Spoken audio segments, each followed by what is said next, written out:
Good morning. Today is October 1st, and this is the Council Subcommittee on Water Issues.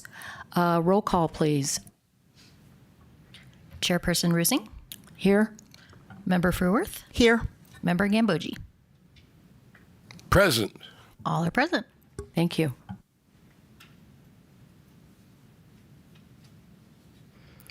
Our first item today is approval of the September 3rd, 2024 Water Issues Subcommittee meeting minutes. Yes, I have one slight change on page 5. You'll notice on the very last page, first sentence, it says, recreation services changed auto meters, and I think you mean water meters, not auto meters. I think that was autocorrect, hijacking you. Could be. I'll go ahead and make the update. Okay, thank you. Any other changes? Do I hear a motion? Madam Chair, I move to approve the minutes. Second. And can we just clarify whether or not that addition will be included in the approved minutes? Yes, thank you very much. I move that we approve the minutes with the notation that auto is being changed to water meters, not auto meters. Thank you. Let's vote.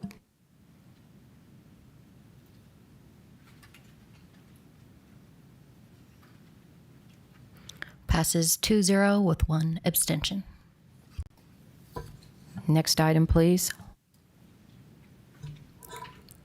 Item B is presentation and discussion regarding the amended 2022 Water Management Policy Current Residential and Non-Residential Water Budget Overview for July 1st, 2024 through September 23rd, 2024.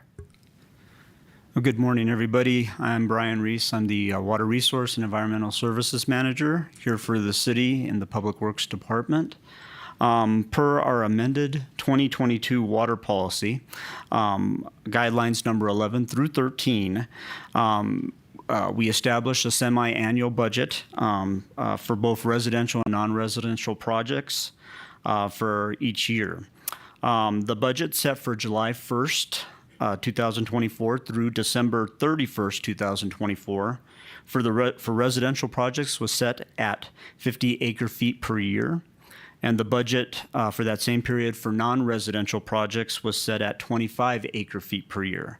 So today what we'll do is go over the amount of residential and non-residential projects that have been approved and the water that has been allocated for this time period between July 1st, 2024 and September 23rd, 2024, which was the cutoff period for this meeting. So in that time period, we had 2 residential projects approved to this point. Both of these projects, as shown up on the board, were single-family residential projects, allocated 0.174 acre-feet per piece for a total of 0.34 acre-feet. Out of the 50 acre foot budget for this period leaves a remaining total of 49.66 acre feet for this period for residential projects. Brian, I have a question. Sure. I see Mr. Lafferty is here, and this was his approved for his parcel out there on the highway, and I looked it up online. There are a lot of press releases about this project. And there's going to be horses, like 6 stalls for horses. Horses use a lot of water, and a greenhouse. Was that included? Were you aware of that? Was that included in your calculations? It doesn't look like it was included in the calculation. I could go and double check with the permitting department. It was administratively approved. So I did not look at that, but we could take a look at it to see if additional water use is I don't required believe for this one. have anything in our water policy that allows, residential, but with horses. Yeah. Because they kind of count as a person. I think they use a lot of water. I can double check into that and give you some more information after this meeting on what we've done and kind of look over the policy and see what we can make of that. Okay, thank you. Certainly. So moving on to the non-residential projects. So for this period, we had 2 non-residential projects shown up here on the chart. A new storage facility with very small anticipated water use and a new steel Excuse me. building. Hey, Brian, it's Lois here. Question on the descriptions. Any more details about the storage facility and the steel building in terms Yeah, of again, where are they? I don't have anything, but I can definitely send you some information on that. They were administratively approved, and I did not look at them myself specifically since they were administratively went through.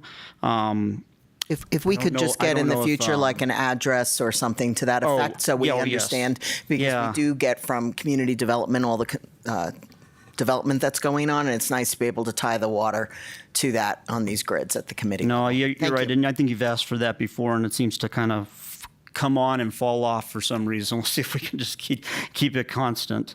Yeah, So, you know what would be helpful would be to include the application itself in our packets for these commercial projects. It has Okay. a lot of all the information on it. Yeah, definitely. Okay, definitely. We'll start adding the water service application into the packet. So for these, for the non-residential, the total for the period was 0.75 acre feet, leaving a remaining 24.25 acre feet in the budget at this point in time. So, and the last table I have for you is a table showing water that was approved through current city contracts. So since July 1st of this year, we've had a total of 14 projects that were approved. They included 12 single-family residential homes and 1 duplex unit that were in groundwater subdivisions, and one project that was in the Highland Pines existing contract. So it comes out to a total of 15 units, considering 1 each for the 2 duplex units. The amount of water totals to 2.45 acre feet, which is the total for this period that's been allocated out per existing contracts. So that is basically a summary of the water budget and the existing contracts at this point. If there's any other questions, I'd be happy to try to answer. Do you know of any other projects that are in the pipeline that are going to be coming before us in the near future? Because we're getting towards the end of the year, and we seem to have a pretty big surplus in our budget. The one that comes to mind that I'm working with right now is Embry-Riddle. There are 2 dorm units will be coming in. I'm anticipating, too, that water is probably going to be a little bit over the 50% threshold for non-residential. And maybe George can help me with this. George, I was putting that into the non-residential category. Is that matched consistently with? Okay, great. I just wanted to make sure I was in the right category. And I do believe we're working with the applicant right now, and they're doing their demand analysis. We were trying to bring it to you in November, that one. But I kind of on the preliminary estimates for that, it looks like it will probably exceed 50% of the water available for this period, and we'll probably need an appeal. When we set the water budget back in June, we used the grid that was looking out, and at that time, Embry-Riddle was in the residential bucket. And because of the amount of water at that time, that's why we ended up going forward with increasing the residential allocation. So, So we they have a would- problem here. We were trying to avoid the 50% So they threshold being wouldn't hit. have to go through the appeal process. No. And also so that every other project coming forward for residential wasn't going to have to go through the appeal process. So I'm not sure what we should be doing now, since the whole strategy of setting our budget was based upon the information that we got from staff. And now things are changing, and now I wish we had done it in the opposite on the non-residential. Well, we just got confusing information because an apartment complex, to me, is a money-making commercial project, but it was put in a residential category. And now it's the dorms, which are obviously not money-making and not commercial. They're just residences. Now they're in the commercial category. So Yeah. can you explain that change? I'm confused.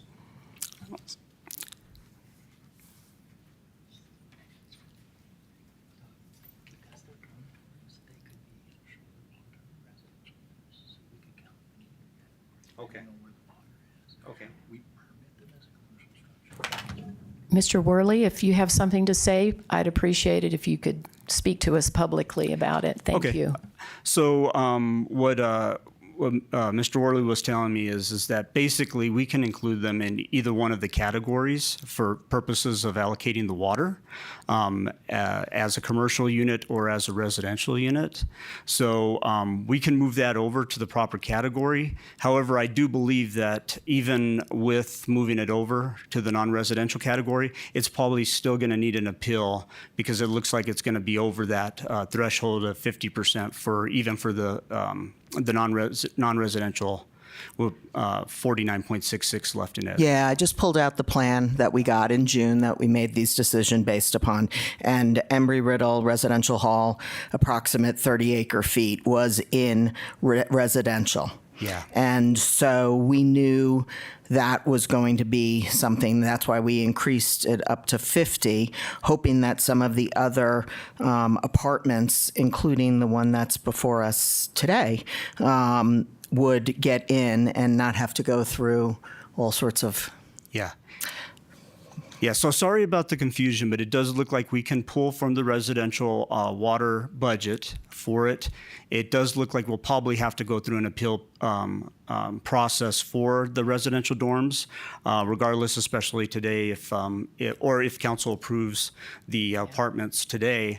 However, we've already notified the applicant that that was probably going to be the case so that they could start putting together their documentation, their letter, and be prepared for our November meeting to go ahead and present for that appeal process. Okay, thank you. That'd be wonderful to get it on the November meeting because December, we're not having a meeting in December, and I'd hate to delay it till the next year. Understood, and that's the target. Okay, all righty. Well, we'll talk about this more next month when it's on the agenda. Okay. Okay, thank you. Mr. Gambogi, any comments about the item? I have none. Okay, thank you. Next item is WSA 24-035, a water service application submitted by Kelley Weiss Engineering on behalf of owner Michael Lafferty. Location is APN 103-20008D, comprising of 5.63 acres. So today we have the water service application 24-035, and this is for a proposed 82-unit multifamily apartment complex. The location is just north of the Costco building on the north side of State Route 69, adjacent to or close to Walker Road. Kelley Weiss Engineering put together a water demand analysis for this project. They went ahead and utilized the multiplier provided by the city that was taken from the water resource management model for apartments based on the average apartment use in the city. Comes out to 0.12 acre feet per year. So the estimated use for indoor water use would be 9.84 acre feet per year for the project. Kelley Weiss also did an estimation of the outdoor water use estimated on the landscape used for the project, and there is a small pool for the project too. So combined came up with about 0.6 acre feet of outdoor landscape and pool use. and using a multiplier of 1.5 acre feet, which is a recommendation from Arizona Department of Water Resources, came out to 0.9 acre feet per year for outdoor use, giving a total of 10.74 acre feet as the anticipated water use or demand for this particular project. So today, the applicant has yes. Yeah, I have a question. On this project, there's a lot of open space around it. Were there plans to leave it natural, or is there going to be landscaping to be included in our water allocation? So the applicant provided this site plan. Let me see. Oh, but you know what? I'm sorry. The site plan that was included in your packet, and I didn't put it up here on the presentation, but had multiple layouts on it. And one of those site plans called out where they were anticipated the landscape usage for the project, which was kind of around the parking areas, in between some of the buildings, and then denoted it as about 0.5, 0.6 acres when they did their demand analysis. Leading to believe that we don't have a landscape plan at this point in time because we're so far up front in the project, but leading to believe that, most of the perimeter would be left as open space or natural is what I'm seeing when I look at this plan and when I look at the demand analysis. Okay. All righty. Thank you. But I do have the applicant here today and the engineer and a representative from I think the contractor, and they wanted to provide a presentation on their project. So I will go ahead and turn it over to them at this point in time. Good morning. Thank you for having us. That usually clicks through forward the big button. Okay. Good morning, and thank you for being here, council members. We're here. As Could we you said, pull the microphone up? We're here Thank you. to discuss a project at 3910 East State Route 69. Again, my name is Michael Lafferty, and I reside at 3910 East State Route 69. That is my residence. I sold Phoenix like everyone else did, or California, wherever. So I am a resident of Prescott. You might know me from developing 2051 or Dell's View on 2051 Willow Lake, 200 units. And I want to thank you for your time again. We're here for a WIS meeting on October 1st. October is here already. And this is a workforce housing apartment project called El Reserve. It's 82 units, and again, we're requesting for a 10.74 acre feet allotment of water. And to reference a zoning case, it's REZ 24-005. I am a land developer, Lafferty Development, and we're also a general contractor, Lafferty Construction with Craig. We're actually also Lafferty Electric. We do wire the buildings. Today, I just want to give you a real basic understanding of the project and then let Gary take it over, because the water is, the source of water and what we're doing with the water line is really important, and I think a big benefit to Public Works, City of Prescott, Yavapai Hills for sure. So Gary's going to take that slide for you. So people have been curious about the project. So here is the project, and we stuck the 82 units in the clubhouse all towards 69. That's directly across from Costco. We were successful getting a left in from ADOT, and Costco got a left in. They're redoing State Route 69 from Lee to just east of Costco on project called F0633, and we have worked with ADOT for almost 3 years, but just in the last year, they did the portion that Fan Construction is doing across from the dealerships currently, and then they'll move from Lee to just east of Costco. So here's the project. To the south side is the 82 units. The 82 units is based on a very low density. We're using less than 10% of the land on this project, and you asked a good question about open space. We have a 40-foot walking trail all the way around the project, and we are touching no landscape through the drainage area, all those beautiful trees through there. And as you can see on this next map I'll show you, but also my personal residence, house, garage, greenhouse, a barn, and a training stadium will be on my single residence. And we are currently under construction and under permit for the barn.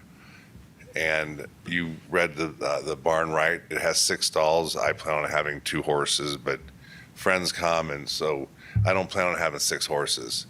I told a story. We had 2 horses when I grew up, and we had a wonderful time. And then my mom bought 7 more, and we did not have such a good time. So, and they were Arabian, so we couldn't even ride them.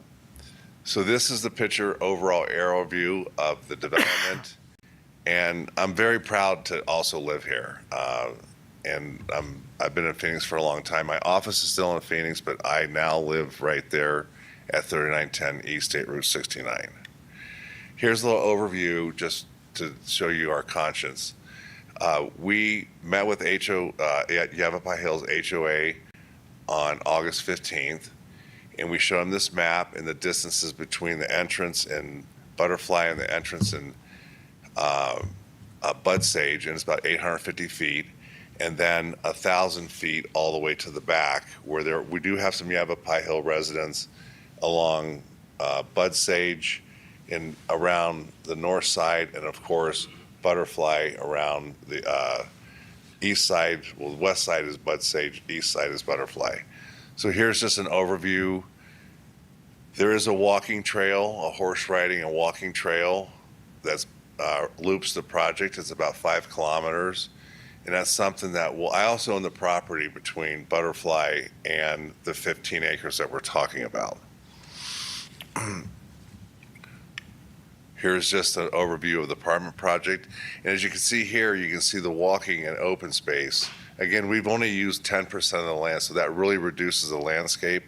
Plus all the landscape requirements from our point of view is hopefully no leaves fall in the winter, and the plants use less water on the conservation basis.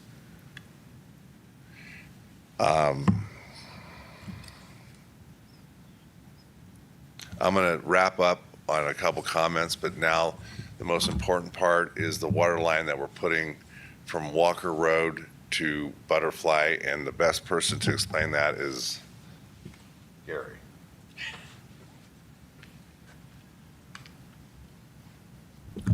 Hello, I'm Gary Kelley at Kelley Wise Engineering here in Prescott. We just wanted to point out that after 2 or 3 different alternative routes and working with Public Works Department and trying to figure out what the best point of connection is and how we can loop this system, this is what we ended up with after several months and various meetings and stuff. So we're actually connecting our 12-inch water main at the northeast corner of Walker, which would be the southeast corner of Walker and 69. We extended in the ADEQ right-of-way easterly to about where the right-in, right-out is at Costco. We bore under the highway and get on the north side of the highway with a 12-inch line through a casing pipe, and then we go up the entrance drive that we've worked out with ADOT for the alignment of the right-in, right-out for his project, for this project. And then we go through the center of the apartment project that we're talking about with a public water main extension, and then it loops easterly and ties into Butterfly. That's the public portion of it, and it benefits the houses on the westerly side of Butterfly Drive, about the west 20 units I think Randy Perham was talking about. We had done a fire flow test about on the eastern edge of that map on Butterfly, and the hydrant flowed like 370 gallons a minute or something. So we're coming out of the high pressure zone at Walker, that little bump out kind of on the west side of the road on the center of that map is a pressure reducing valve station. So the pressure at Walker is like 150 PSI. Comes into our site nearly 150. We reduce it down to like 55 or 60, which mimics the current pressure zone where Butterfly Drive is. So that loop will help the units, the existing houses on the western edge of Butterfly Drive.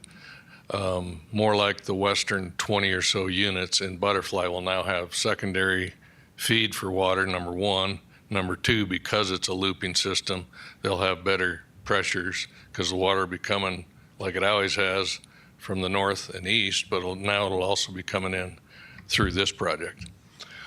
Then when you get to the north side of the apartment project, just south of where that red culvert's shown in the picture, there's a rectangle there. That is the private 8-inch water meter and backflow preventer, and we'll continue an 8-inch line up to where you see that bump out on the right side of the curve. That's going to be a fire hydrant because the fire department wanted a hydrant within X number of foot of Mr. Lafferty's barn and future garage and future house.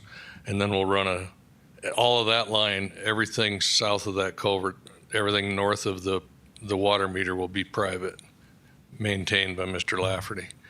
Everything from Walker Road to Butterfly, as shown in blue here, will be public. And then in addition, when the apartment project actually comes, we're going to have a looping water line within the apartment complex that'll have 4 fire hydrants and feed the whole 82-unit apartment complex, the 8 buildings that are within the apartment complex. So I think that pretty much summarizes the water main improvements for the project. I have a few questions, Gary. Now,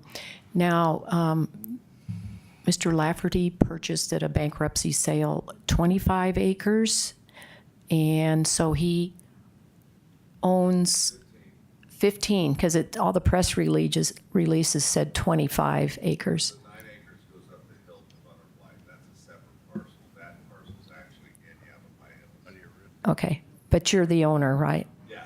Because the point I'm getting to is there might be, like, this might just be phase 1 for the apartment complexes because you have a lot more frontage on the highway. Does this include this infrastructure for water and sewer? Does that include future projects along the highway corridor? Okay. And I have no other property abutting 69, only that portion.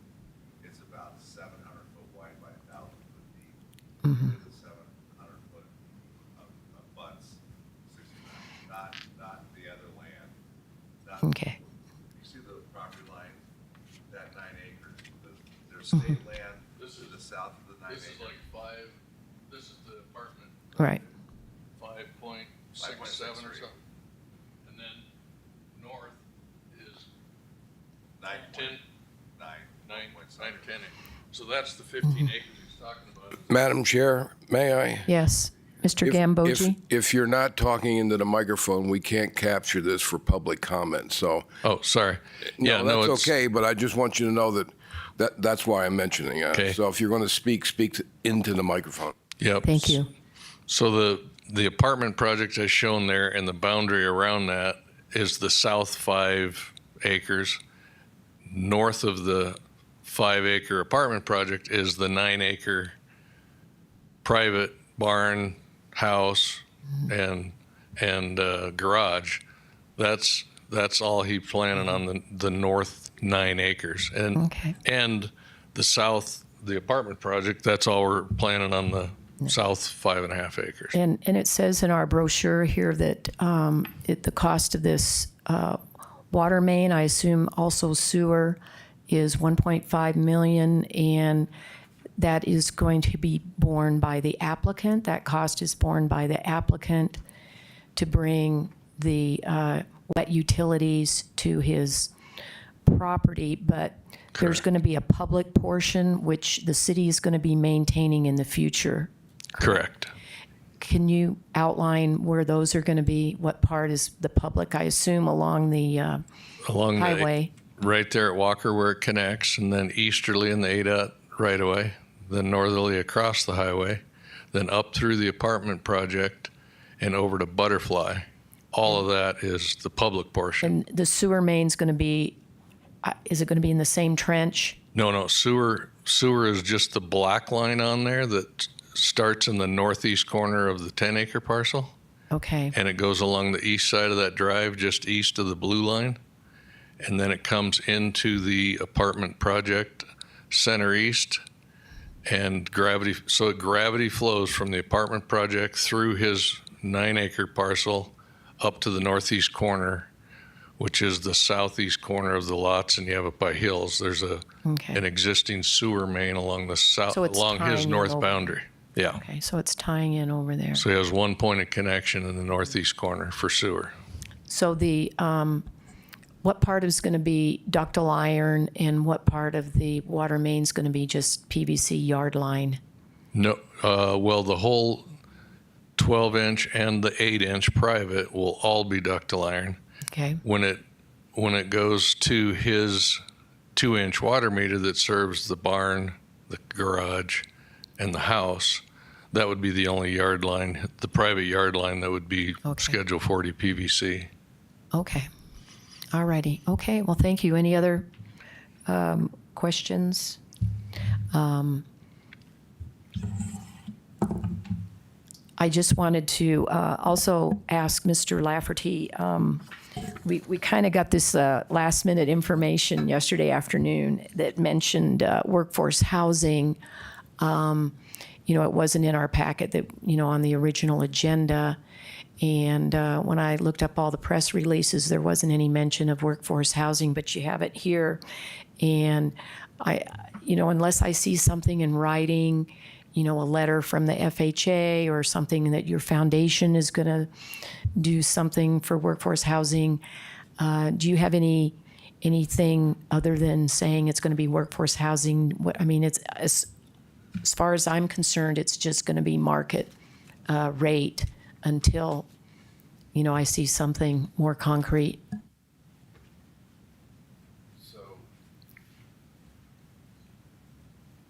I am not aware. I'm aware of HUD and different HUD products. Actually, I'm doing a LIHTC 9-year in Texas.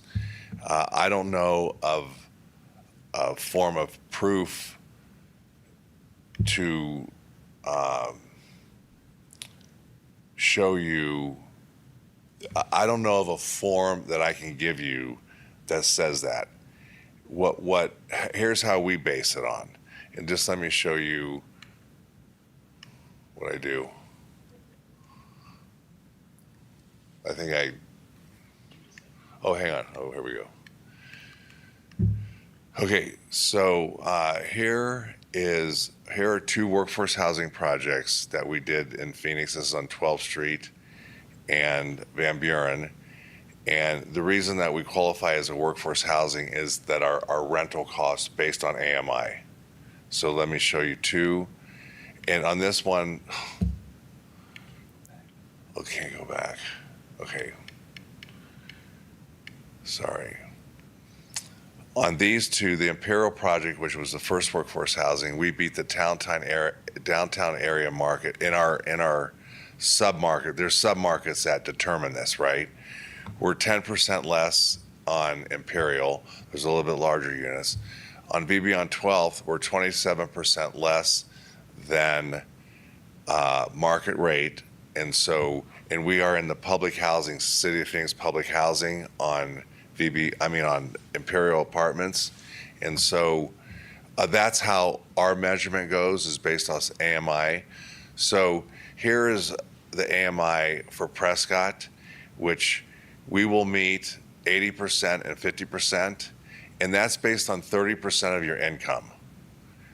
And so that's the calculation. Councilmember Roosing, if you have some form that I don't know about, but sustainable, so affordable workforce housing to me, which is workforce housing under debate, is a HUD statement or HUD calculations, and we're market driven. But I reverse engineer into the numbers, and I will meet the 1,066 and 1,706. And even with we only have 8 2-bedrooms, and I probably will be on the 2 bedrooms under the 21. I'll meet all 3, but I'll be less than 2132 on our 8 2-bedrooms.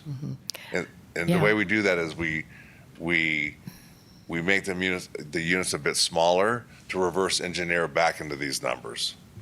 Yeah, we have a workforce housing committee, and were you aware of that? That you could Yes, made a presentation to them to maybe answer some questions and kind of have more of a concrete commitment, because unless we see something in writing, a letter of intent or some concrete it's, for me, I'm just, it's future market, market rate housing until I see something else, which isn't going to bear on, the water issue subcommittee vote. But, it sounds great, but as you know, we get a lot of sales pitches here and promises made and verbal promises. And then when it comes down to actually like an actual annexation or development agreement or zoning change, those conditions never seem to make it in writing. So I'm just saying this sounds wonderful, but until we get something in writing, we're just going to have to consider this market rate until you. Well, technically it is. Okay. All righty. Technically, I mean, to be transparent, it is. Yeah. Okay. So what I'm trying to do is to, again, reverse engineer into the acceptable rental categories based on AMI. And I know for sure that that's how HUD does it, and other sustainable organizations is making sure that you meet the rent, the AMI. Yeah. Okay. Well, we hope to hear more about this workforce housing project. It would certainly be exciting, and it certainly is needed in our community. Madam Chair, Mr. Lafferty did say at the Planning Commission that this was workforce housing. So Yes. this is not the first time. Yeah. But I build all workforce housing. I build it in Coolidge and Casa Grande and okay. Texas. Okay. All righty. Okay. Thank you, Lois. Any comments? No, I was with you. For me, the exciting is the reverse engineering to try and hit some lower monthly rent price points. I was noticing the size of the studios and the 1 bedroom, so I figured out that was what you were trying to do, and I applaud the effort because we do need. Even though Workforce Housing Committee is moving along, we don't have a definition yet handed to us to use here. So, but I applaud what you're doing with this water application we're about to decide on. Right. Any more comments? I was going to ask legal.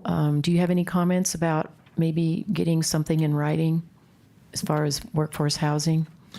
I'm sure there's something that we could do in regards to that. The workforce housing portion doesn't have anything particularly to do with the water issue subcommittee portion of things. So that would have to go through that board or that commission. So it is possible, but not directly related to what we're doing here. I guess the point I'm trying to make is lately workforce housing has sort of become some kind of a buzzword. Everything now is going to be workforce housing when there's an application, yet we don't ever see it come to fruition. So we just have the past experience of if you don't get it in writing, these things just never come to fruition, and that's just been what's happened in the past. So hopefully this will pan out for us. And you're right, it has nothing, like I'm trying to say this is a water issue subcommittee, and whether or not it's going to be workforce housing really has no bearing on how we vote today. We're just looking at the merits of the project as market rate. Thank you. I think the only merit would be is my close relationship working with the city of Phoenix and going into very rough areas and doing a workforce housing product and price-wise. And they're 93 and 95% rented. And we went into areas that everyone told me I was crazy, that will never work. And it has worked. It's worked very, very well. And I've worked with, when Ducey was our governor, and also his top lady at ACC, and she slips my mind, but we're very good friends right now. And I've worked with the state, and I said, if you want workforce housing, the state puts in the land, I put in the building, and there's some recapture at some time where the state gets paid for the land. But so if you look at your rents going up, 2% a year over years, eventually we could start paying for that land. But in the meantime, in order to hit workforce housing levels, if they threw in the land, it could be very, very easy, and we could provide 3 bedrooms and 2 bedrooms, which I've been asked about. But because the state, no city I've worked with you have a workforce housing group or committee that I'm very interested in going. I was going to go, I think, one day in October, but it was too busy. I am going there, and I do wish to be a part of that. And all the projects I plan in the future are smaller units and meet the AMI. That's what I do. And I guess if you wanted a reference, Mayor Gallego would be a great reference on what I've done. Okay. All righty. Okay, thank you. Any other comments or I appreciate the questions? amount of open space that you're leaving, and you're leaving it natural. That'll be beautiful even to see from the road, and I appreciate the walking trails as well that you've incorporated into the project. So again, nothing that we care about from a water issues other than if you were going to landscape the whole thing, then we'd be talking. No. But it looked very natural, and from what I'm seeing in the pictures that we got last night, so that was nice to see. We're using 2% of the 15 acres, 10% in the apartments, 2%, 5% in the ranch, and 2% gross total. Just one other question. In between the apartment complex and your private residence, is there a security gate or something that's going to... Yes. So we can't all come up and see your horses. Okay, thank you. You can call me. I'll give you my cell phone number. So I've thrown up a summary slide here for you because we've absorbed a lot of information today. Just in summary, 82 unit multifamily apartment complex, total estimated demand of 10.74 for your consideration. And I will say too that the Workforce Housing Committee has reached out to Water Resources. I know that they're trying to get a strategy for seeing if they can use water somehow to entice or incentivize workforce housing. So we've started some conversation. Leslie Gracia has sent over some information from Water Resources that we had available on some strategies for workforce housing. And I think we'll continue to work with them and see what we can do to have water as an incentive for workforce housing. But we'll need to work through the details on that. We're just getting started. All righty. Very good. Sounds like a good conversation that needs to get going. So thank you. Do I hear a motion? Madam Chair, I move to recommend forwarding WSA 24-035 to council for approval. Second.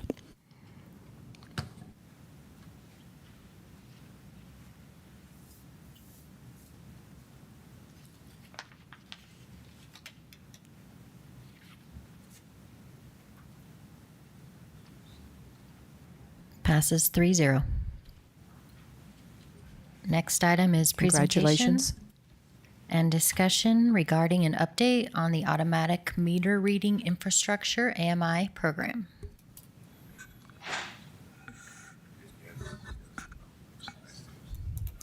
Good morning, Steve Wolfers, Utilities Manager for the City of Prescott.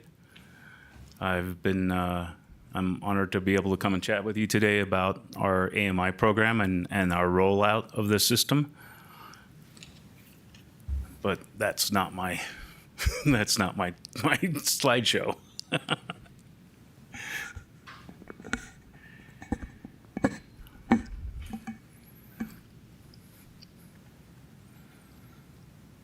well, there it is.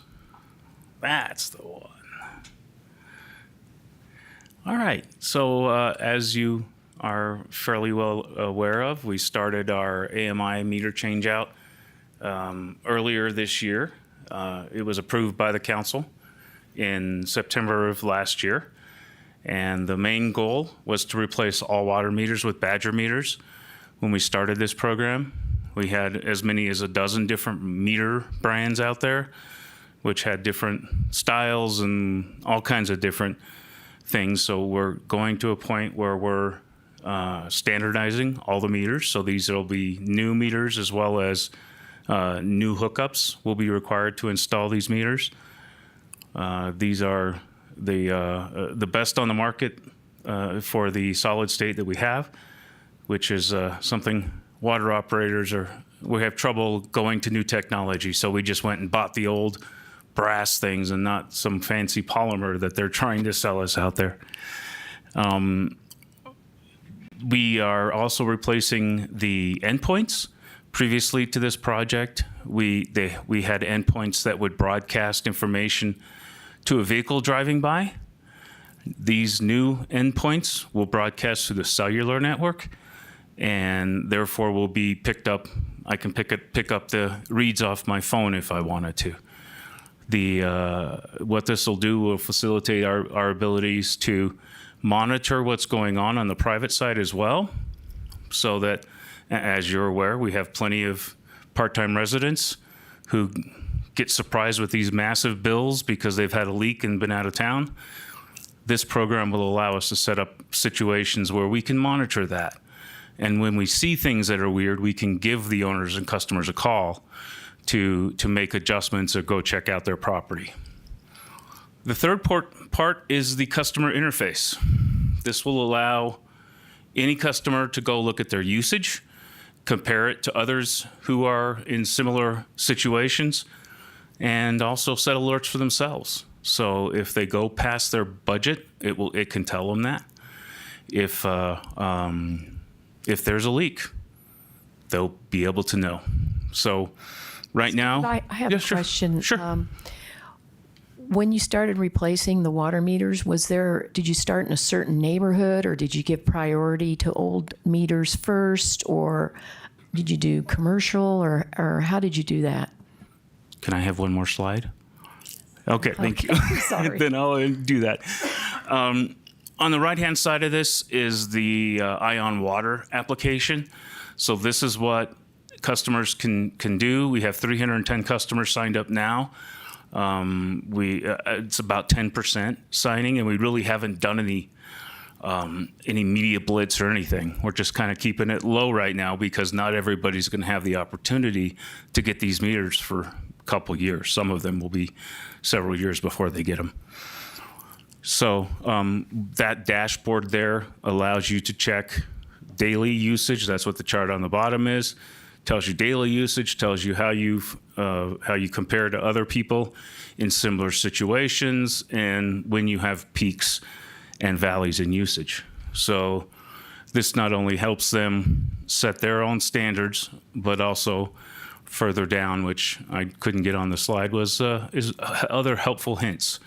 One of the things that we can put in is our program for rebates that say, if you did this rebate, you might be able to lose this, use this amount of water less. So it's kind of a evolving type of situation. It's going to be a good communication protocol because we ask everybody to put their emails in. That will also facilitate our ability to do a reverse 911. So if we have a water main break in a certain area, we can let all those customers know through an email or through a text or any other communication option they give us. So how do you sign up for this? As soon as you get your water meter, have you got your new water meter, Mr. Camboji? No, but we did have a water leak. Oh, well, okay. Well, we do that every once in a while. When we replace your meter, we leave a little index card to show you how to do it. And of course, if you have questions, you can always call our main number, 928-777-1118, and Julie or Stacy or Sarah will help you figure it out. Thank you. You bet, anytime. I keep hitting the wrong button. Here we go. So this is a $12.5 million project through CIP funds that it's a 5-year program. This year we have $3.2 million allocated in it. As you might be aware, we also received a $3 million water infrastructure grant with a 25% match. So as we sit right now, we've already been reimbursed $710,000 from the grant, and we send in quarterly reports, which of course yesterday was the quarter, so we'll be putting that one together to get reimbursed. So right now the city is only out the fronted money, which is about $500,000, which will get reimbursed over the next couple quarters.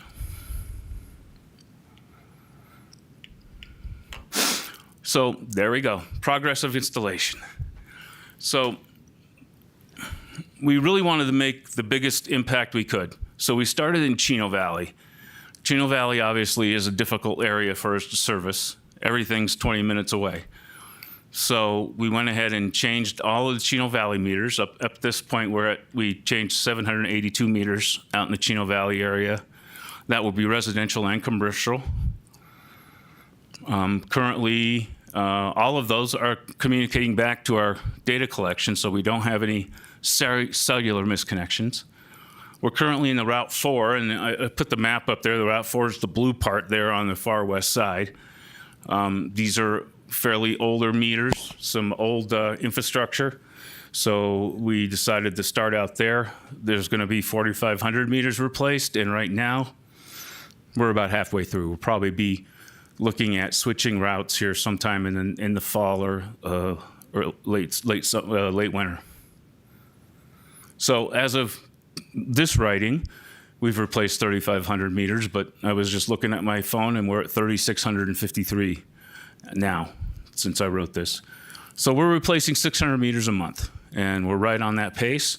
We've been very fortunate with our partners, Ferguson Waterworks, and Badger Meters, and metering services out of Phoenix. They've been supplying the meters, the endpoints, as well as the labor to install these. So what potential challenges have we had thus far? Really, to be honest, surprisingly, we have had no meter or endpoint issues. Anytime we call for new meters or endpoints, we have them the next day. It's been an excellent partnership working with Ferguson doing that. We've had some pushback, mostly because the technology may be new to folks around here. This is a nationwide movement. I just came from a national conference where everybody's doing AMI all the way across the nation, and you know they're finding these changes a little bit more challenging. But what we're finding is that the meters are working. And so we see bills that are going up in combination with our rate increase. So bills are starting to increase because the meters that we're installing are actually working at 100%.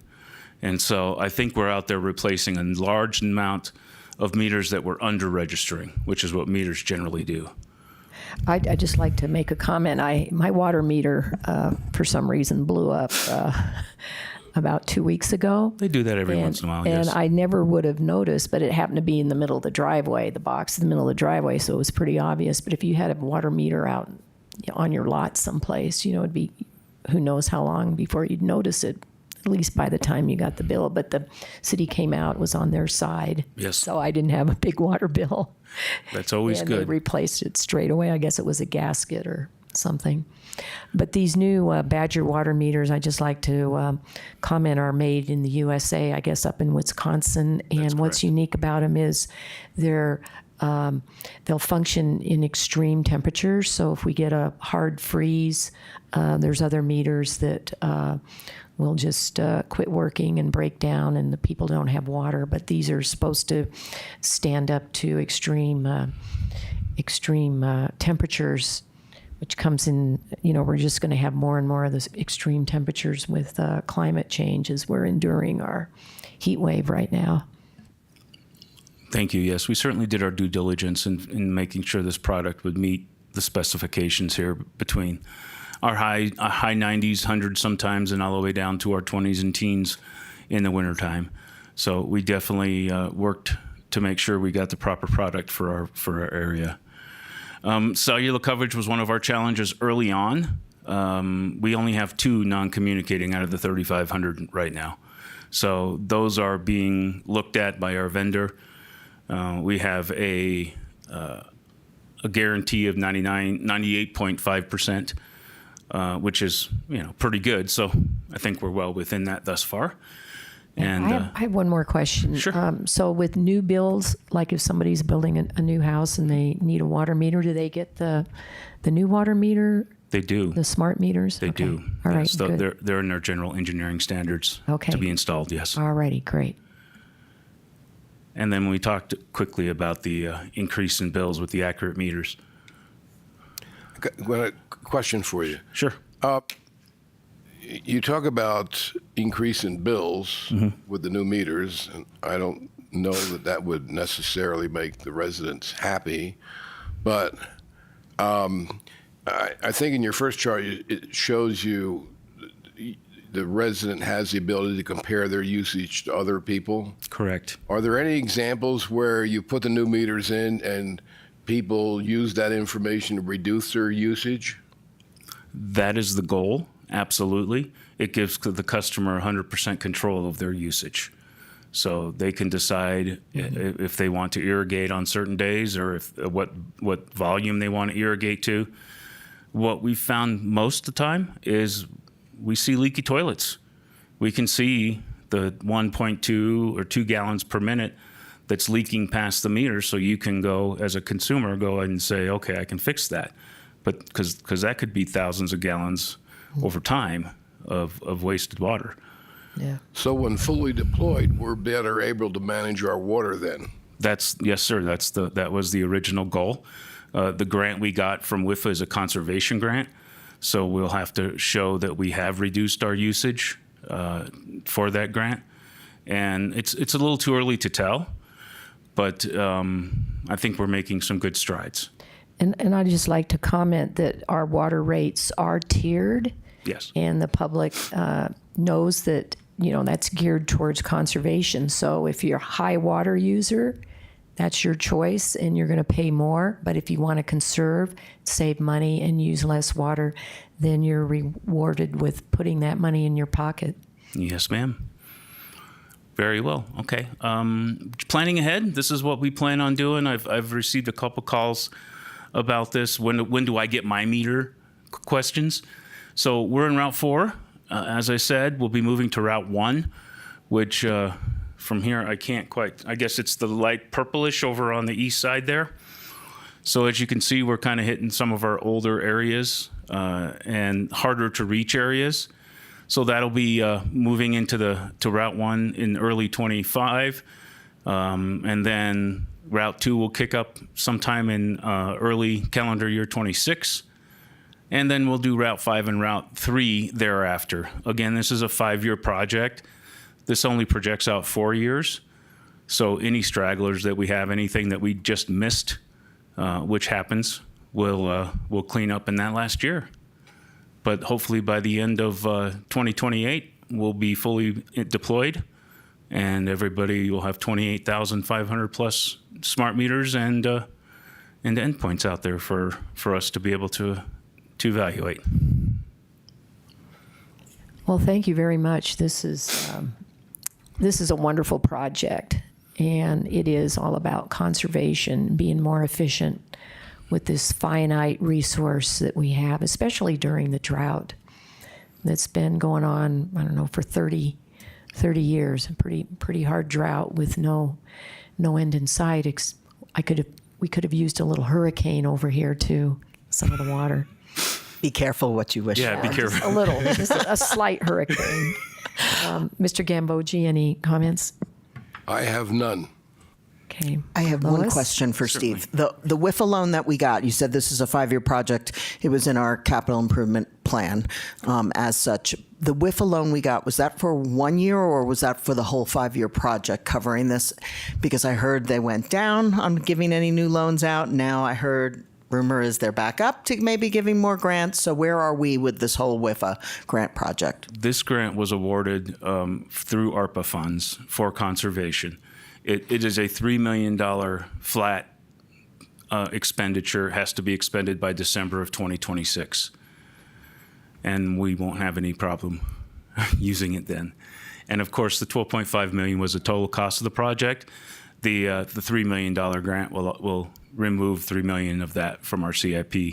So we'll have $3 million more to be able to use on other projects. Any other questions? Thank you very much for your time. Appreciate it. Yeah, thank you. Good news. Ted's going to have a happy new year because he's in Route 4. So he's going to have his info, and that little puppy better stop drinking.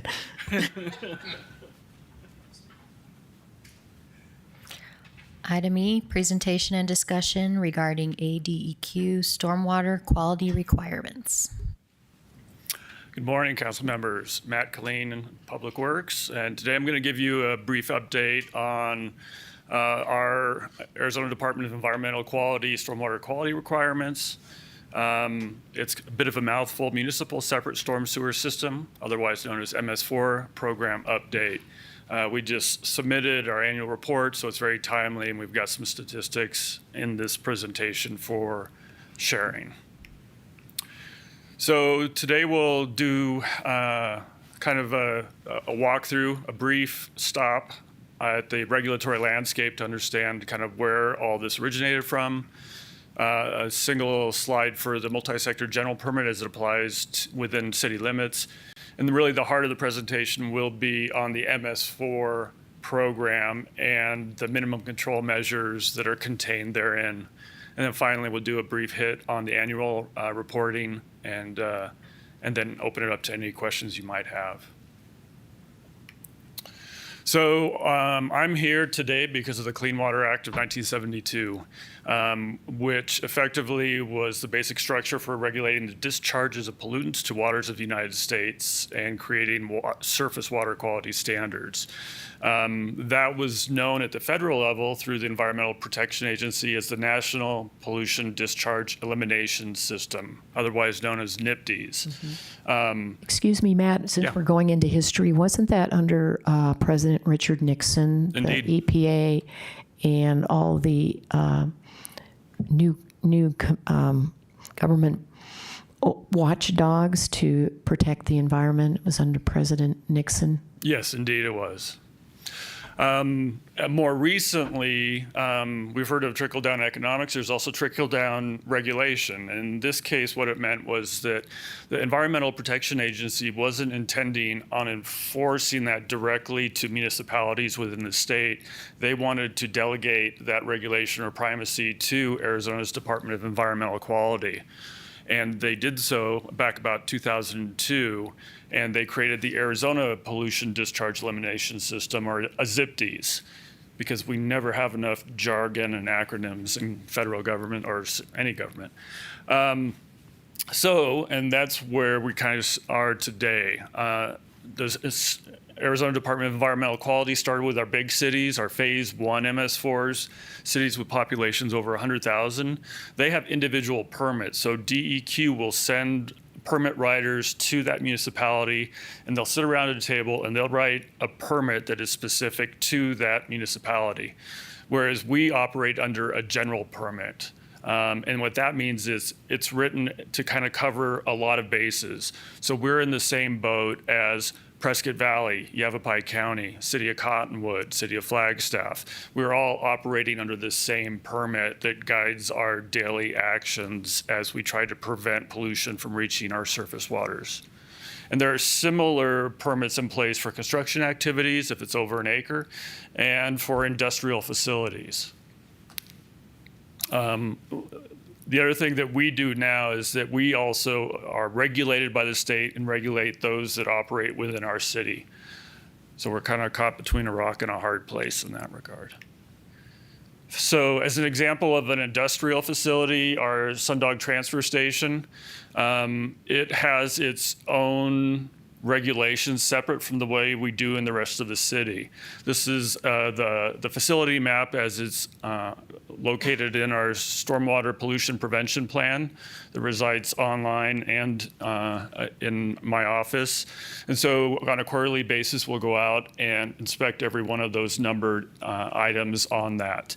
It's an industrial facility based on the SIC code, which is a taxation code, and since the transport of recycling and solid waste is the primary use and revenue generator. That's what it is at this site, even though we co-locate some street maintenance activities as well. It's the solid waste that dictates how it is permitted.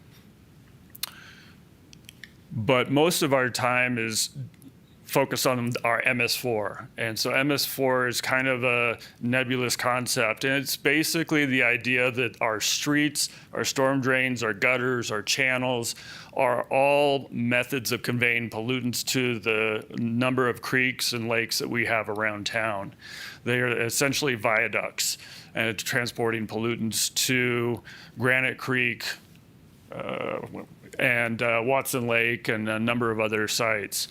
And so we need to manage those in a way to reduce the pollutants to the maximum extent practicable, which is the official wording of it. Matt, I have a question. When you mentioned pollutants, so we're talking about like E. coli and what VOCs, and how often do you test for those things? On ongoing basis, on a continual basis. And so the pollutants are actually anything other than rainwater or snowmelt. There are some other exempted things like flushing of fire hydrants, condensate from some like cooling systems and things like that. But even those we have to test to determine that there is not some pollutant in the mix.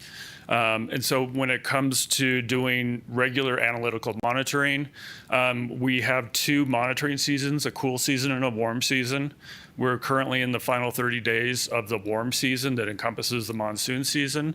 And so we have E. coli analytical monitoring requirements that are due for that season.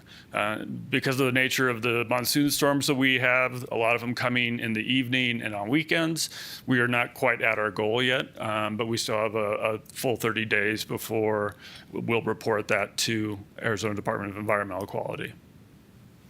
In terms of the regulated area, it is often misunderstood that it's the entire municipality. Based in federal code, the regulated area is really tied to census-driven data for urbanized areas. On the left is the urbanized area and the regulated MS4 area that I knew since I started here 8-9 years ago. However, the 2020 census urbanized area data finally came through a little less than a year ago. And so we've integrated that, and that shows on the right side of the screen in the purple. So those are some of the areas we see growth in, where things like the ranch, Yavapai Hills, portions of Granite Dells Estates, Pinion Oaks, and some other outlying areas in Timber Ridge are being integrated into our regulated area. As a program, we act as if everything within city boundary is the regulated area because we anticipate it will grow out. And so that when that day comes, we are not caught having to do a bunch of catch up. And it's also the case that we need to monitor the potential for pollutants anywhere within our city limits. Going on to our minimum control measures, these are really the core of the permit. There are 6 areas that kind of cover specific responsibilities that the city must do. So when we are audited by Department of Environmental Quality, they're going to go through these one by one to make sure we're doing an adequate number of these things.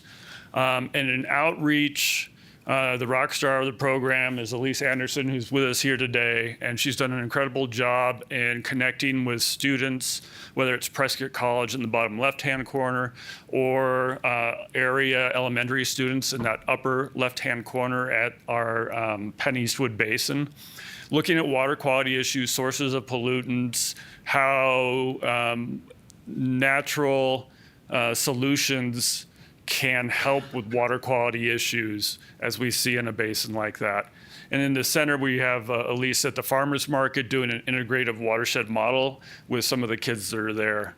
Outreach also includes things like our social media accounts. And so the Facebook and Instagram posts are things that we provide, and the communications staff have been really great in helping us out, polish those up. So we have consistent messaging as those go out. And so we do a number of these events throughout the year. Tends to be a large focus in the springtime with Earth Day and other things like that. Public participation is there's a couple of sides to it. The most important thing as you fill out your annual report is you have to have your documents available to the public. So the central image there is of our website where we have all of these documents, including our FY24 annual report. Our stormwater management plan is like our mother document that guides the entire program, and it is obligated for us to update and review, evaluate our progress as a program. That was updated yesterday or published to the website, so we've got a new updated one there. But we also need to have things like pollution reporting hotlines, and that's what the QR code in the top is. Social media, again, communications team helping us out with that messaging. So that every single pollution report we get through there is reported to ADEQ as part of the annual report.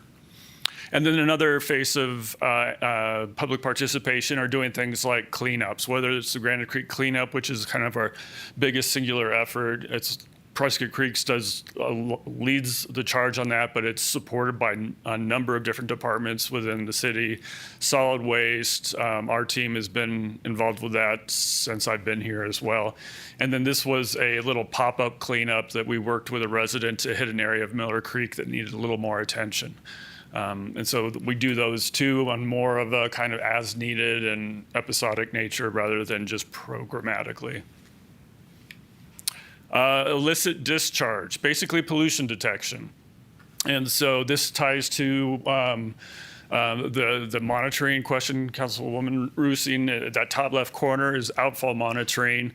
That's right where it's halfway between Carlton and Aubrey on Granite Creek, kind of close to that drainage by Bear and Dragon. And so we look at that for E. coli to see how much pollutants are entering the creek at that point in time. We also do outfall monitoring. So down by the splash pad in the bottom left corner, we'll go out and look at it and characterize in wet weather what's coming out of there. Maybe it's a Friday afternoon and we don't have lab access at that point in time. We can do visual monitoring where we need to look at 20% of all the outfalls in the city in a given fiscal year. And then finally, it's the pollution reporting. A resident reported this to us, the green nasty looking stuff, and we were quick to respond to that business. And this is it's ugly in those moments in those pictures, but it was actually win-win in the end. They realized that it was kind of a sloppy practice. It was a violation of our city code 16-5 illicit discharge. But they stood up and did a thorough cleanup of it and are also doing additional kind of good housekeeping practices for their entire facility.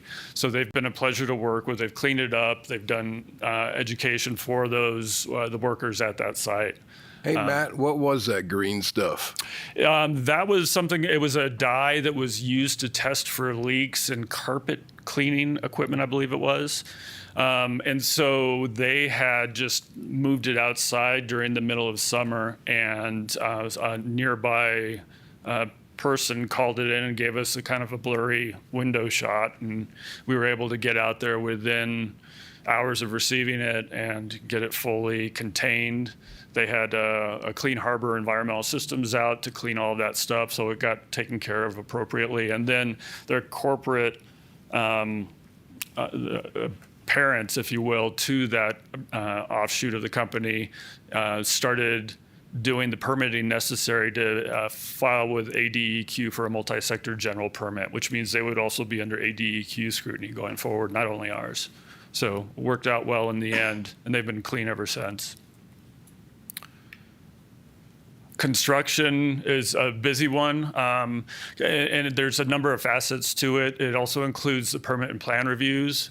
So there's 377 permit and plan reviews associated with the FY24 alone. That's largely done by myself. The stormwater specialist will start helping out on that side as well, because the workload is significant there. And then we also do construction site inspections, which is mostly done by our community development and building inspectors, as well as our public works inspectors. There are very specific inspection frequencies associated with sites that are over an acre. And our guys have been logging it in on a regular basis to make sure that those sites are in full compliance with city code as well as ADEQ requirements. And those are some of just the different little best management practices we use, from sediment walls preventing sediment to go in storm drains, or responding to things where we didn't have adequate controls or design in place, getting out there and working with the contractor or the appropriate property owner to deal with those issues and rectify them. Our fifth one is comes on the tails of the construction site, is after new commercial and subdivisions are built, they have requirements to treat their stormwater, the first half inch that flows off the impervious area of the site. And there's a number of different ways that is done. And the top left is actually a Gary Kelley project. He was coincidentally here. Off of Whipple Street, close to the North Fork of Miller Creek. And so that collects the stormwater from the parking lot and plants it in with those trees. It's kind of a minimalist approach to green stormwater infrastructure, but it's on its way. And then in the bottom left is a subdivision scale detention basin. Detention basins, usually most people think of them and they're thinking about that stormwater volume to prevent downstream negative impacts from flooding, but they can also treat the first flush. And so they can do both stormwater quantity and stormwater quality in the same setting. So we inspect these on an annual basis, 147 sites, and that continues to grow. We offer, for sites that are well-performing or well-maintained, we offer the owners or facility managers the opportunity to do self-inspection, so we don't have to go out there. They can take pictures, send them to us, and we can say, nice job, we'll see you again next year. So that is a good way to encourage them to do regular maintenance, and it also lessens our workload just a little bit. And a couple of the different structures that we might inspect on a site, if you're thinking like a doctor's office parking lot, an inlet filter like you see on the far right of the screen is something that is very easy. Landscape professionals can empty that out with their other organic debris. And there's a number of different ways we can do it. It's really site specific in terms of what best management practice or stormwater quality feature that they utilize. And the final minimum control measure is good housekeeping. So for FY24, we did 59 facility inspections. Every single municipal facility requires an inspection, some of them more than once a year. So if you think about possible higher pollutant loads, our fleet services. Fleet services is actually a very well-designed facility, but because of the volume of leaky hydraulics or other oils or petrochemicals, we do it on a quarterly basis there. That's actually the inlet filter for the broken vehicle side of the fleet lot. So we look at that on a regular basis. Good housekeeping also involves things like trainings. So we did staff trainings for solid waste, streets, public works inspectors, fleet staff, water supervisors, Sundog wastewater treatment plant, wastewater collections, rec services, administrative team as well. So those are, we go out, we do about a half hour with plenty of room for the discussion, question and answer. And that's the wastewater collections team pictured in that bottom left corner. Good housekeeping also is a pretty broad umbrella, and it includes things like green stormwater infrastructure. So that's a newer project still in its infancy, where we had a little bit of a no man's land with flooding issues nestled between the dog park, the new basketball court, and Subaru Finley. And so we worked with our rec services team and put together a plan and a consultant that was on board for a different project, and worked together to build a green stormwater infrastructure site so we could bring a little bit more shade, reduce some of the heat island effect to that area, capture pollutants coming off the Subaru Finley lot, as well as Willow Creek Road, so that it doesn't end up being discharged to Willow Lake, which is in the background behind that riparian forest there. So once you've done all of that, every September, you go online and fill out an annual report. The annual report's really been simplified. Thankfully, it was kind of torturous previously, but it's been streamlined quite a bit. And so that went through a couple weeks ago. They'll review it and usually get back to you about 3 to 6 months later with a thumbs up kind of a deal. And then as part of that, as I mentioned, we also review the stormwater management plan, update that.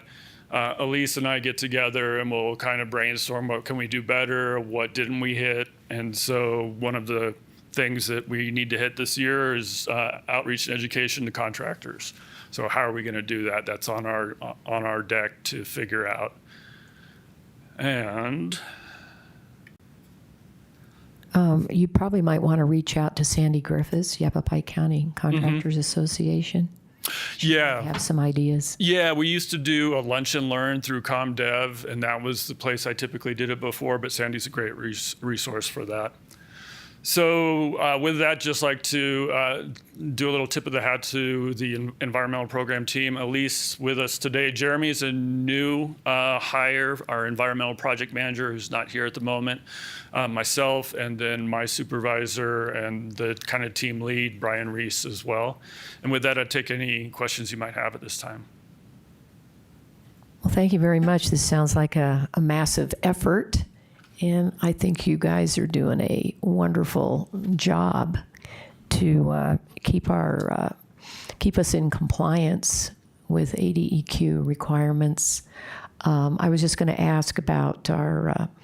It's probably a little off topic, but since we're trying to keep Watson Lake clean from being contaminated with stormwater runoff, how's the aerators? How are the aerators working? A little bit of a mixed bag, actually. So we were out on the lake with rec services on Friday, and one of them is having an issue. So we're working with the manufacturer to come up and do a maintenance check on it. And one of the other things we realized is we need to fully take advantage of all the technologies that they have capacity for. And one of them is the SCADA system, so that it is fully integrated into our system. So rather than having to take a boat or a kayak out to check on it every time, we can look at a screen and say, oh, our battery's dropping down here. It could be a dirty panel from bird waste or something else. And so that is currently in progress as I speak. Mm-hmm. How about the algae-eating carp, the seaweed-eating carp? Are those still on hold? Those we're gonna test the waters. The challenge in that one is that we have 3 to 4 different regulatory agencies that all have different missions, and none of them necessarily align when it comes to this sort of thing. So Game and Fish needs to see, according to Arizona Administrative Code, that it's a closed system. That means we need to put a fish barrier on the surface of the Granite Creek Dam at Watson Lake. Well, that makes Arizona Department of Water Resources a little nervous anytime you're adding anything onto a dam, particularly one of that vintage. On top of that, then we'd also have to look at FEMA issues, as that has the potential of changing flood levels or other things. and so, or emergency response procedures. And so one of the things we're realizing is we need to have a contingency plan in place, because we could get halfway down the road and get 2 of those 3 agencies okay with it. And if the third one says, don't like this, we're going back to, the start. So we are looking at more traditional mechanical means of weed harvesting. And Jeremy, the new team member, actually pulled up a really cool remote operated weed harvesting boat. And it seems like it's ticking the boxes on a lot of the things we would need. So even though we're looking at something like the white umur for the herbivorous fish to do the work for us, that could be kind of the long play, and the short term, getting a piece of equipment that Rec Services team could utilize not only at Watson but potentially at Willow and even golf course ponds is not a bad approach either. So we're working cooperatively with Rec Services to figure out if this might be a good fix to hold us over until we have more definitive guidance from the agencies. Well, thank you for keeping up on things and being agile and nimble in your problem solving. Yeah, Excellent. Yeah, it's the regulatory landscape is shifting, and so you have to be. So yeah, thank you. Any comments? I was impressed with the amount that's going on, and I absolutely love the work that you're doing with the school children out there as well. Get people going in the right direction early. So just the only other question I had is as we find things that, you're dealing with one business, but with the impaired creeks, do you literally chase every business along the creek to find it where sources are, or do they get any kind of like we have to do a report for ADEQ? Do we give business reports, attaboys, when they fix things permanently, or those kind of things? Yeah, good question. And that one of the things I've been trying to do is figure out kind of a public recognition for. We have a lot of really exemplary businesses and good actors when it comes to being environmentally aware of what their business is contributing or not contributing. So figuring out how we can do that in a way to recognize it, whether it's a construction site that does a great job of keeping everything on its site, or a business that, one of the biggest challenges we have is food industry, and the grease recycling bins behind those buildings, they're not pretty. But some are prettier than others because they take the time to train their staff on how to do it. I love that idea of some kind of recognition, tying it in with Earth Day or around that time, where we can do a big giant city press release and maybe council go out with you and present people. It's amazing what a paper certificate does for people, encouragement. So yeah, I love that idea. And if there's anything we can do to help you, let us know. Will do, and I'll add that to our annual evaluation for this coming year. Well, thank you. Okay, thank you. And we have announcements.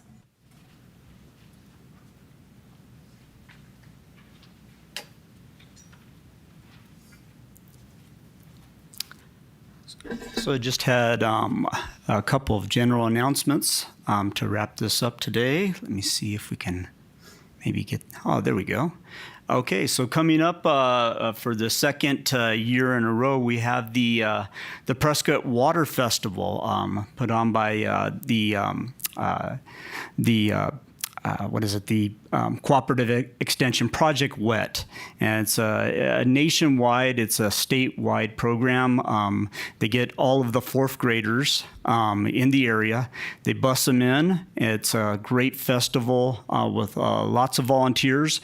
They go over everything from, they have 6 stations that have demonstration and have the ability for the children to interact in learning everything from the water cycle to conservation to how we can keep our environment and our precious water resources clean. It's a great festival. It's the second year that they've had it here in Prescott, and the city of Prescott staff volunteered last year, and this year we'll have Elise is going to be volunteering and working there, and And also Tracy Beasley, who I wanted to introduce as our newest member for our water resource management team. So Tracy's coming with us. She has a great background in looking at water conservation, water quality management, working with various entities, state and local entities to improve water in their area. So Tracy's going to be taking a lead for us in our conservation efforts, but she'll be working with us also on a lot of our other water issues as well. So in the coming months, you'll be hearing a little bit more from Tracy as we get her up to speed. So she'll pull, and she's a great member addition to our staff. And as you can see with the presentations that were given here today, we have a really good staff, and I think we're looking forward to doing a lot of good things for this community. So that is it. Oh, Brian, I have one question. You know, we got a update from the city manager that ADEQ had sent out a notice to everyone that there was a $10 million in grants available for water and wastewater projects, and that we were going to apply. Do you have any details about that? I don't have any details myself. I don't know if maybe we were Steve might gonna- have a little detail on that for us. Yeah.